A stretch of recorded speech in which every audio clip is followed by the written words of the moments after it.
Um oferecimento Goiás Fazendas, GP Asfalto e Organic Brasil.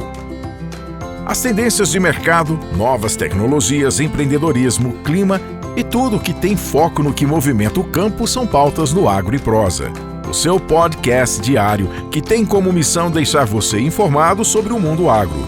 Divino Ronaldo conduz de forma descomplicada e interativa entrevistas com os maiores especialistas deste mercado. Então vem com a gente! Está começando mais um episódio do Agro e Prosa Podcast. Esse ano de 2022 eu comecei com ele e vou terminar com ele, porque a presença dele ao meu lado é sempre edificante. Eu vou conversar hoje com Enio Fernandes, engenheiro agrônomo, produtor rural, um dos analistas de mercado mais respeitados do Brasil. E nós vamos falar a respeito dos maiores desafios e aprendizados deixados ao agro em 2022. Meu amigo Enio Fernandes, bem-vindo. Divino, sempre bom estar com você, sempre bom trocar ideia com você e com o seu público. E estamos terminando o ano, né, conforme começamos juntos, e tomara que 2024 a gente repita.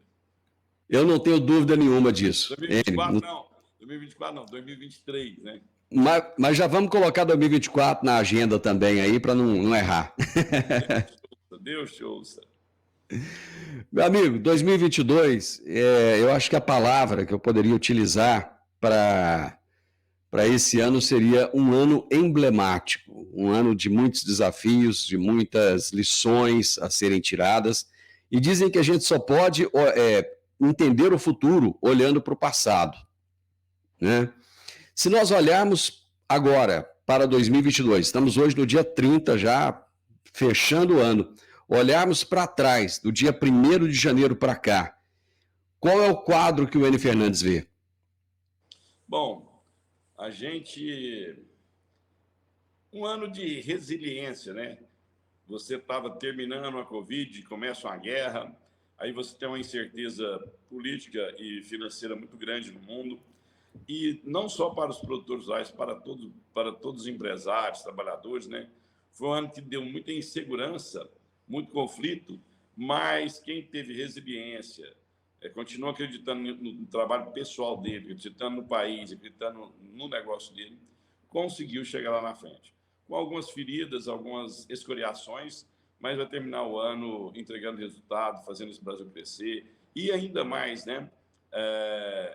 A gente aprendeu muito, aprendeu a relacionar melhor com as pessoas, aprendeu a usar a tecnologia cada vez mais, né? O que mudou o uso de tecnologia no mundo e no Brasil em 2, 3 anos é uma coisa inacreditável, né? Então a gente aprendeu bastante. Se nós olharmos o histórico do agronegócio, você mesmo já vem vivendo esse histórico do agro ao longo de tantos anos, tantas lutas lá atrás, se a gente for olhar desafios, tratoraços, idas a Brasília, e você analisar o momento atual do agro. Esse poderia-se dizer, o melhor momento que o agronegócio já viveu até hoje? Eu acho que esse melhor momento ele está passando. Nós estamos nos últimos minutos dessa peça, desse teatro, né? Nós vamos começar uma outra peça. Nós temos um outro cenário político, um outro cenário mundial. Nós vamos precisar dialogar bastante com quem está no poder, que é a sociedade brasileira, e com o mundo lá fora. Nós temos desafios internacionais muito fortes, apesar da gente ser a nação que produz alimento de melhor maneira no mundo. Eu viajei em vários lugares do mundo.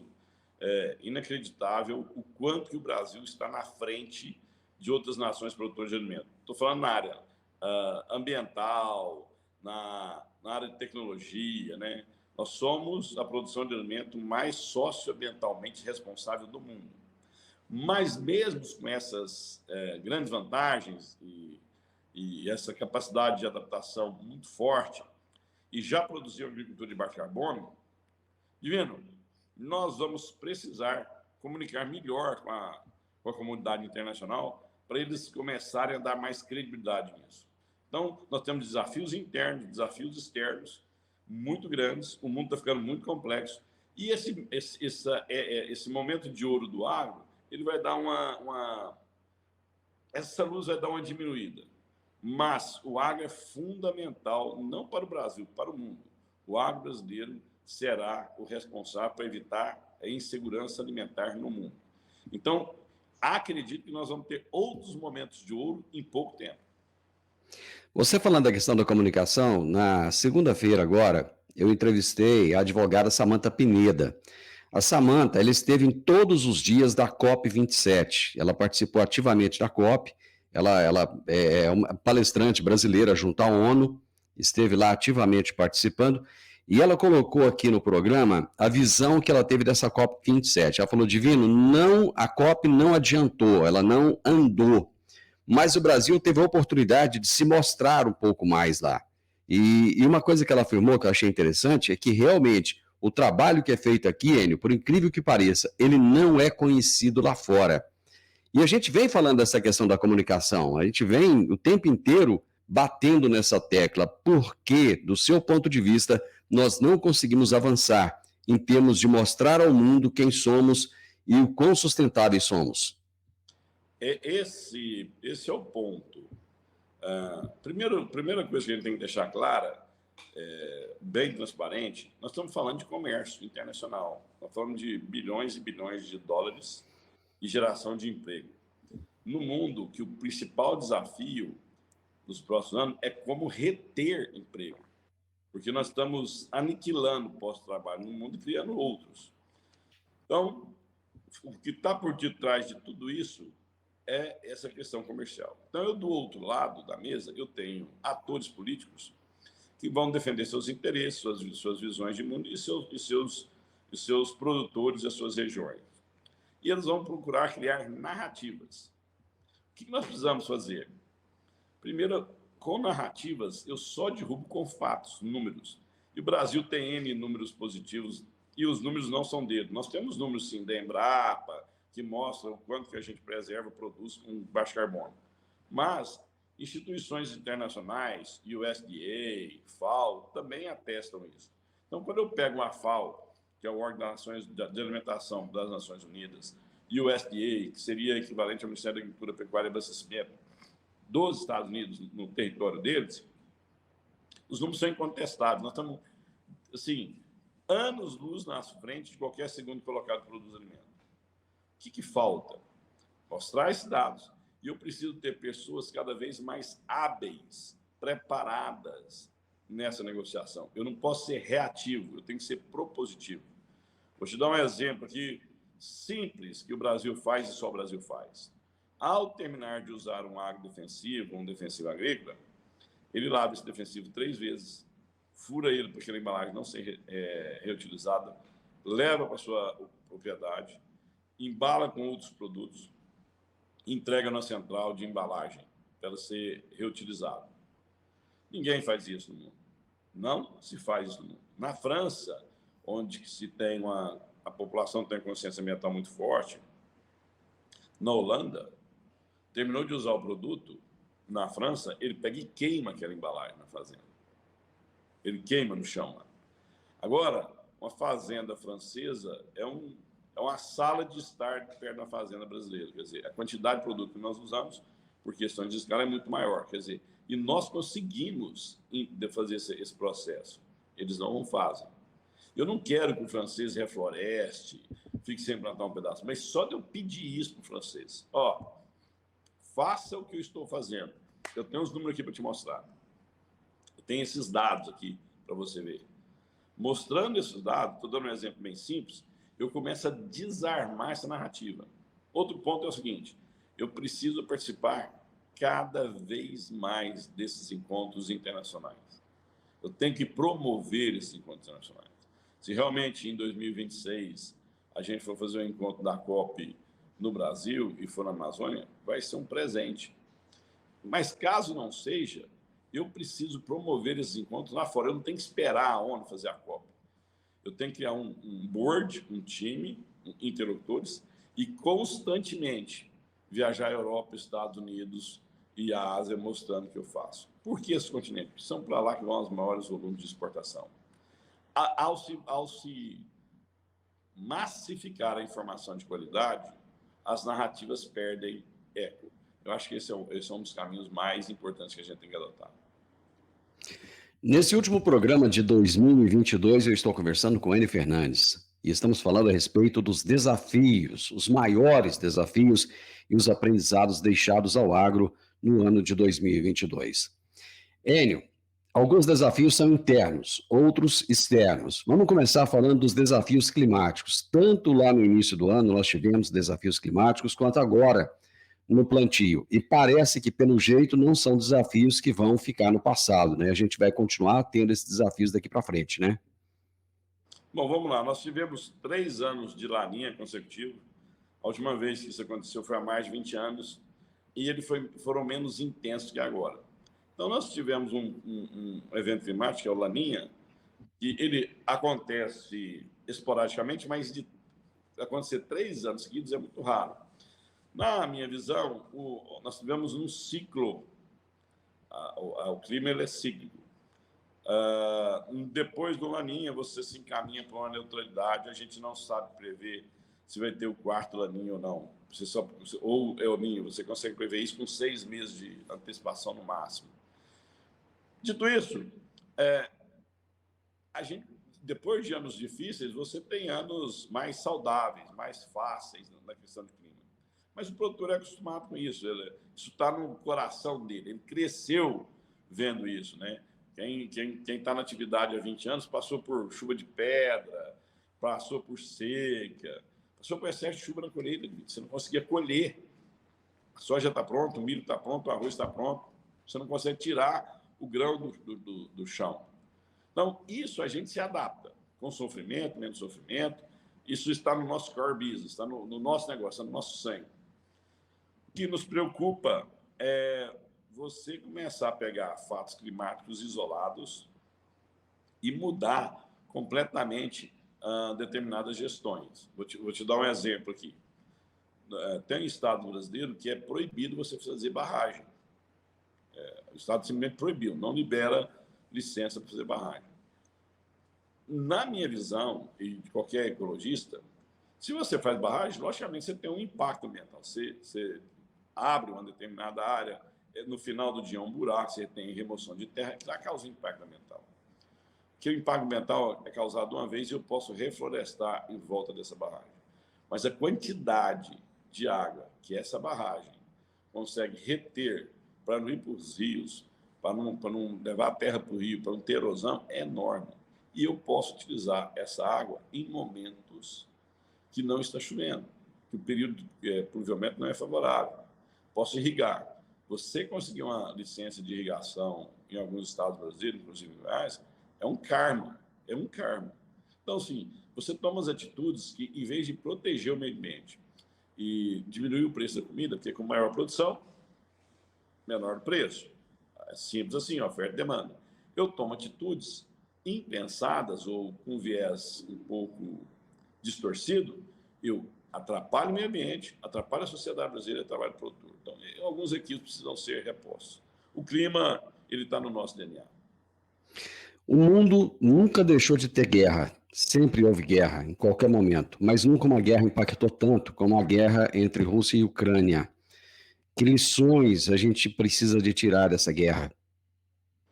A gente tem que ser mais igual, a gente tem que tratar as pessoas com mais igualdade. Foi bom que você falou. Você está vendo na África crianças morrendo diariamente. Questões tribais na África, guerras tribais, constantemente. Mas quando começou a mostrar crianças europeias, loiras, dos olhos claros, passando fome, sendo assassinadas, suas casas sendo destruídas, a sociedade chocou. E você teve um fluxo migratório começando. A sociedade se chocou de novo.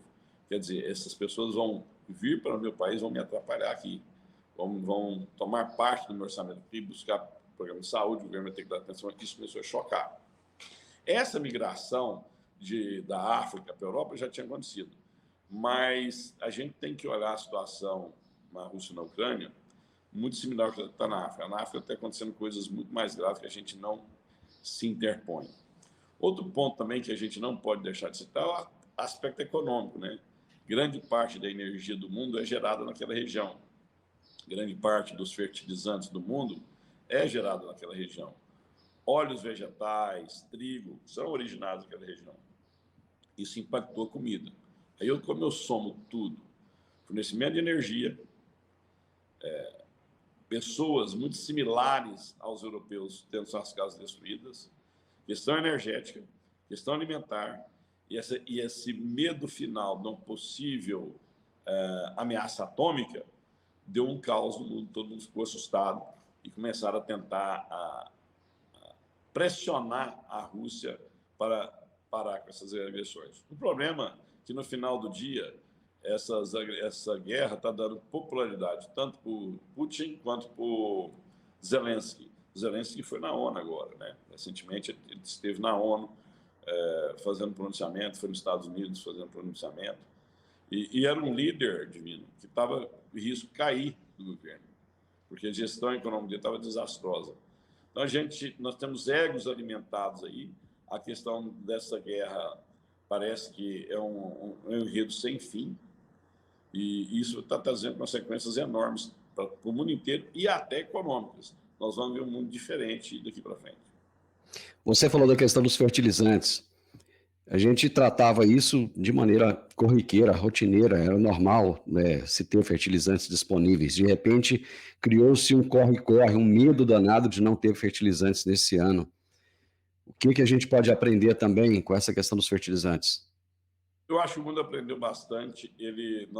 A globalização não vai acabar, mas eu não vou ter o meu fornecimento de matéria-prima, de insumos, de produtos centralizado numa única região, né? Isso vai fazer com que parte dessa indústria que está na China vá para os Estados Unidos, isso já está acontecendo, volte um pouco para a Europa, mas também venha para a América do Sul. Regiões que países que têm estabilidade política, têm segurança pública, tem um mínimo de infraestrutura, tem logística de portos e ferrovias e rodovias, que eu preciso ter essa logística. E eu preciso ter mão de obra preparada. Então, nós vamos ver um desenvolvimento dessas regiões, não só centralizado na Ásia, que todo mundo centralizava na Ásia, porque o custo era menor, a operação era tudo just in time, eu não tinha que ter estoque, eu decidia comprar, o produto já estava vindo, a logística é fantástica. Essa guerra mostrou o quão vulnerável nós estávamos. Todo mundo sabia disso, que em algum momento poderia dar algum problema. Mas enquanto você está ganhando dinheiro e o custo é baixo, você ignorava isso, né? Quando veio o problema, pegou todo mundo sem proteção, pegou todo mundo dependendo muito de uma região, e uma região que esse conflito agora com Estados Unidos e Rússia, Estados Unidos e China, só tendem a crescer. Você já parou para pensar quais foram os grandes desafios que nós tivemos nesse ano de 2022 e quais foram os grandes aprendizados também? E é sobre isso que nós estamos conversando hoje. Eu estou conversando com Enio Fernandes a respeito dos maiores desafios e aprendizados deixados ao agro em 2022. Enio, a questão das eleições. Eleição nós vivemos acho que a gente vive numa bolha. Eu cheguei a comentar isso alguns meses atrás. Será que a gente está vivendo numa bolha onde todo mundo achava que o Bolsonaro seria reeleito com frente ampla, que seria tudo lindo, maravilhoso, que o agro continua sendo protagonista?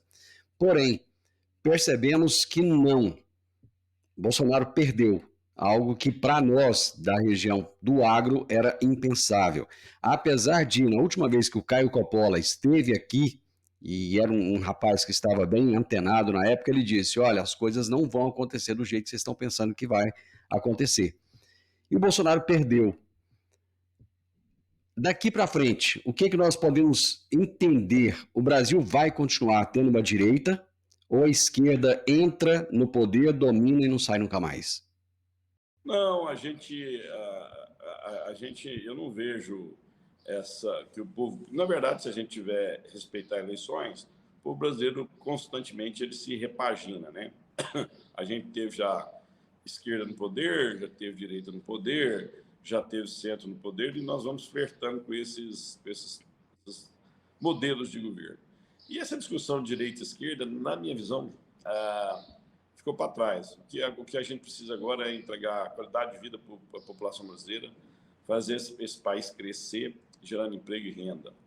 A gente não pode ser mais o eterno país da renda média baixa, o país do futuro. Nós precisamos ser o país do presente, começar a fazer agora. Sobre a questão das eleições, quem estava mais frio nessa análise e andava pelo Brasil, você sabia, sim, que não seria fácil, que a disputa seria muito apertada. Eu, particularmente, acreditava que o Bolsonaro tinha uma grande chance de ganhar, mas também acreditava que o Lula podia ganhar. E eu sempre acreditei no segundo turno, nunca acreditei que nenhum dos dois ganharia no primeiro. Dito isso, quando você vê essa realidade, você faz análise de mercado, você começa a pôr cenários sobre a mesa, o que vai acontecer com um, o que vai acontecer com o outro. Agora que nós temos um governo mais de esquerda ou centro-esquerda no poder, só que nós temos que entender qual vai ser a composição e qual vai ser a ação desses novos ministros, né? Porque eu falar uma coisa, quando eu estou sem o cargo na mão, é um ponto. Eu exercer realmente o que eu falei no passado é outro completamente diferente. Nós vimos isso. Nós vimos setores que nos surpreenderam. Vou te dar um exemplo aqui. O Aldo Rebelo era do PCdoB. PCdoB. E ele foi o responsável por aprovar o Código Florestal. Uma coisa fantástica. Passou pela história. Passou pela história isso. Então, ele fez o Código Florestal que quem é do ar, quem é da direita, quem é mais desenvolvimentista, ficou insatisfeito. Quem é do ar foi insatisfeito. Quem for da esquerda também foi insatisfeito, queria mais. Aonde eu quero chegar? Quando todos estão insatisfeitos, ninguém foi plenamente atendido, é que foi um bom senso aí no meio. Quer dizer, tirei de alguém e passei para outro. E foi um cara do PCdoB que fez isso. E o discurso dele era completamente diferente. Ele entendeu, viajou, o mundo inteiro viajou, o Brasil entendeu o que estava realmente acontecendo, que tem ONGs sérias, mas a grande parte dessas ONGs eram um saco sem fundo de dinheiro. Não tem fim lucrativo. Minha ONG não tem fim lucrativo. Mas o salário do presidente da ONG era $700 mil por ano. Então, a grande ONG no mundo e no Brasil, que o presidente brasileiro ganha mais que o presidente da República, 10 vezes mais que o presidente da República. 10 vezes não mais, 5 vezes mais que o presidente da República brasileira. E não tem fim lucrativo a entidade. Então, isso foi posto na mesa. Nós vamos começar um novo governo. E o agro tem que dialogar com todos. Direita, esquerda, centro, quem é a favor da gente, quem é contra a gente. E não é por uma questão só de pensar em valores financeiros para a atividade, não. Divino, eu reforço, o Brasil e o mundo nunca precisou do agro como vai precisar nos próximos 10 anos. Não só na questão alimentar, né? A questão alimentar, sim, mas vários bioprodutos vão ser lançados. Produtos que têm origem plástico que vem da cana-de-açúcar. Você está vendo o biodiesel que vem da soja, vem do boi, vem do milho, o etanol que vem do milho. Então, essa questão dessa agroenergia, agrobiologia, agroquímica futura vai ser fundamental. E, além disso, eu tenho que produzir alimento. Então, o mundo vai precisar muito do agro brasileiro e o Brasil vai precisar demais do agro brasileiro. O agro brasileiro é a mola propulsora que pode levar o nosso país a um país de primeiro mundo. Se a gente contrai essa mola, a gente pode ter problema interno aqui e governos não se sustentam aonde não tem alimento barato e não tem desenvolvimento. O grande ícone político do estado de Goiás, representando o agronegócio, sempre foi Ronaldo Caiado. E na sua reeleição, aliás, uma reeleição surpreendente, que ele ganhou no primeiro turno, um dos primeiros atos de Ronaldo Caiado foi taxar o agro. E os entes do agro se sentiram traídos por ele. Você acha que o Ronaldo Caiado traiu o agronegócio? Isso volta a falar que esse ponto que você me apresentou vai nindo que eu falei com o Aldo Rebelo, né? Não esperava que o Aldo Rebelo fizesse isso e ninguém esperava que o Caiado fizesse isso. Foi 2 exemplos, claro, do discurso e da prática. Eu tenho uma pequena esperança, mínima, e é mais esperança do que bom senso, que essa taxação não vai ocorrer, que ele vai segurar.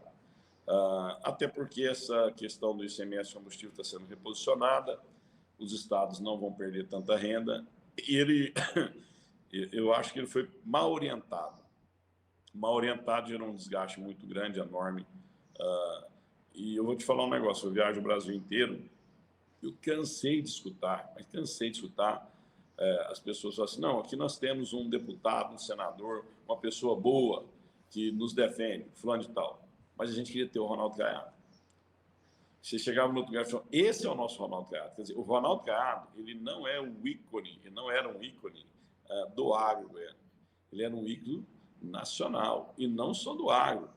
Numa determinada federação da indústria, um empresário falou assim, a gente não tem o sucesso que o agro tem, porque a gente não tem atores políticos como o Ronaldo Caiado é com vocês. Então, assim, a imagem dele, você se pensou bem, é um ícone.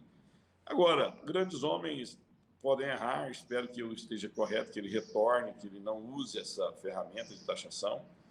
E se, ao não usar, você pode construir novas pontes, né? Agora, é inegável que a ponte foi abalada. Eu nunca vi tanta gente querendo que o ano acabasse tão rápido como eu vi agora nesse final de ano. Angústia, medo, pessoas ficando doentes. Que aprendizado, Enio, a gente pode tirar desse ano de 2022 para não repetir os mesmos erros a partir de 2023? Esse é o ponto mais importante que eu acho. A gente tem que parar. A gente não deve acreditar em pessoas, em governos, em empresas. Você tem que confiar em você e no seu trabalho. O principal modelo, a principal ferramenta de mudança de qualidade de vida de uma pessoa é a educação. Então, a pessoa precisa investir maciçamente na sua própria educação. Não esperar que a empresa pague curso, não fazer uma faculdade mais ou menos, não fazer nada sem excelência nessa área. A educação transforma uma geração, a qualidade de vida de uma família em menos de uma geração, menos de 25 anos. Então, ele tem que confiar nele. Segundo, confiar no trabalho dele. E terceiro, confiar em Deus. Nesses 3 pilares. O resto é mais narrativa do que fato. Você não põe o sonho da sua vida, você não põe os destinos da sua família em pessoas que estão distantes de você. Coloque em você. Se cada um confiar em você mesmo, olhar a política com mais pragmatismo e menos paixão, com mais foco e menos emoção, a gente vai construir um país melhor, famílias vão ficar mais fortes, famílias mais fortes fazem estados mais fortes promovem o crescimento e essa promoção do crescimento retroalimenta o desenvolvimento dessas famílias. Você tem um círculo virtuoso. Você ganha dinheiro porque você investiu, mas você investiu porque você ganhou dinheiro. Eu ganhei dinheiro porque eu tinha educação. A educação me transformou e me volta dinheiro. Então, eu sempre estarei alimentando essa roda da prosperidade. Se eu dependo dos outros, se eu acredito demais no outro, fica até injusto para o outro, porque às vezes a carga que ele está carregando é pesada demais para ele. E ele não tem capacidade de pegar mais responsabilidade do que foi dada a ele. Eu sabia que seria um programa fantástico, uma mensagem incrível que você deixaria, como sempre, como sempre. Você foi cirúrgico em tudo que você disse. E assim, eu te agradeço imensamente por tirar esse tempo num dia, assim, no apagar das luzes, no final do ano, no dia 30, tirar esse tempo para estar conosco, trazer essa mensagem de otimismo, essa mensagem de esperança. Meu amigo, eu te desejo um ano de 2023 abençoado para você, sua família linda, que você possa continuar levando esse conhecimento ao Brasil todo, que você faz com tanta maestria, e que nós possamos continuar com a nossa parceria aqui. Ter você toda quinta-feira trazendo as suas análises é maravilhoso. Muito obrigado, um grande abraço e um feliz ano novo para você. Eu que sou grato, divino. Um abraço a você, abraço a todos que estão nos vendo, ouvindo. Que Deus ilumine a nossa família, de todos nós, a minha e a sua, e de quem está nos vendo e ouvindo, com muita saúde, com muita sabedoria, e que a gente tenha um 2023 transformador. Como a expectativa é tão ruim, vamos torcer e trabalhar, principalmente, para que esse ano seja maravilhoso. A gente vai chegar no final de 2023 e olhar para trás e dar uma risada, falar assim, não foi tão ruim quando a gente estava esperando. Eu tenho certeza que sim. Um abraço, meu amigo. Um abraço, tchau. Gente, Que jeito gostoso de terminar o ano, né? Terminar com essa mensagem de otimismo, essa mensagem de esperança que o Enio Fernandes trouxe para nós. O Enio é aquele parceiro, é aquele amigo que está conosco no dia a dia quando precisamos dele, quando eu falo, Enio, preciso de ouvir a sua mensagem, é na hora, ele nunca falha. E nós falamos sobre os maiores desafios e aprendizados deixados ao agro em 2022. E eu quero deixar uma mensagem para você também. A mensagem é o seguinte: a vida continua. A Terra vai continuar girando, independente de cada um de nós, independente dos nossos desejos, dos nossos medos, das nossas angústias e até mesmo dos nossos sonhos. Então, jamais desista dos seus sonhos. Viva um 2023 muito melhor do que 2022. Faça com que 2023 seja muito melhor que 2022. Deus me deu o privilégio de estar com vocês nesse ano de 2022 e eu espero ter esse privilégio de continuar ao longo do ano aqui sempre, todos os dias, de segunda a sexta-feira, trazendo uma mensagem do agronegócio para vocês. Que Deus abençoe a vida de cada um, que Deus dê muita paz, muita tranquilidade para você. Se inscreva nesse canal, se você gostou do nosso bate-papo, deixe um like, deixe um comentário e compartilhe com as pessoas. Conhecimento só tem valor quando é compartilhado. Um grande abraço para você e até o nosso próximo vídeo.